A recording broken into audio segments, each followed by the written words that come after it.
ನಮಸ್ತೆ. ನಾವಿವತ್ತು ನಾಗರ ಪಂಚಮಿ ಹಬ್ಬದ ಇತಿಹಾಸವನ್ನು ತಿಳಿಯೋಣ. ನಾಗರ ಪಂಚಮಿಯು ಭಾರತದ ಹಲವಾರು ಭಾಗಗಳಲ್ಲಿ ಹಿಂದೂ ಧರ್ಮದವರು ಆಚರಿಸುವ ಒಂದು ಹಬ್ಬವಾಗಿದೆ. ನಾಗರ ಪಂಚಮಿ ಹಬ್ಬವನ್ನು ಶ್ರಾವಣ ಮಾಸದ ಶುಕ್ಲ ಪಕ್ಷದ ಪಂಚಮಿಯ ದಿನದಂದು ಆಚರಿಸಲಾಗುತ್ತದೆ. ಈ ದಿನದಂದು ನಾಗದೇವತೆಯನ್ನು ಪೂಜಿಸಲಾಗುತ್ತದೆ.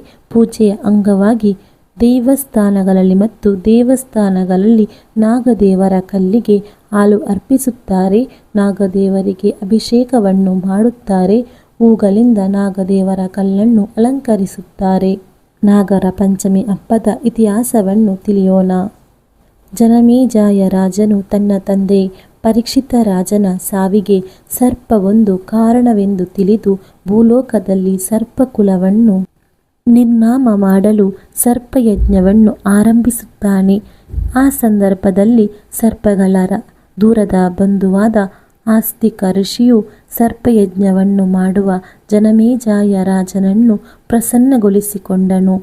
ಜನಮೇಜಯ ರಾಜನು ವರವನ್ನು ಕೇಳು ಎಂದು ಕೇಳಿದಾಗ ಆಸ್ತಿಕನು, ಪ್ರಾಣಿ ಹಿಂಸೆ ಮಹಾಪಾಪ, ನೀನು ಈಗಾಗಲೇ ಮಾಡುತ್ತಿರುವ ಸರ್ಪಯಜ್ಞವನ್ನು ನಿಲ್ಲಿಸಬೇಕು ಎಂದು ವರವನ್ನು ಕೇಳಿದನು. ಜನಮೇಜಯ ರಾಜನು ಆಸ್ತಿಕ ಋಷಿಯ ಮಾತಿಗೆ ಬೆಲೆ ಕೊಟ್ಟು ಸರ್ಪಯಜ್ಞವನ್ನು ನಿಲ್ಲಿಸಿದ. ಜನಮೇಜಯನು ಸರ್ಪಯಜ್ಞವನ್ನು ನಿಲ್ಲಿಸಿದ ದಿನವು ಪಂಚಮಿಯಾಗಿತ್ತು.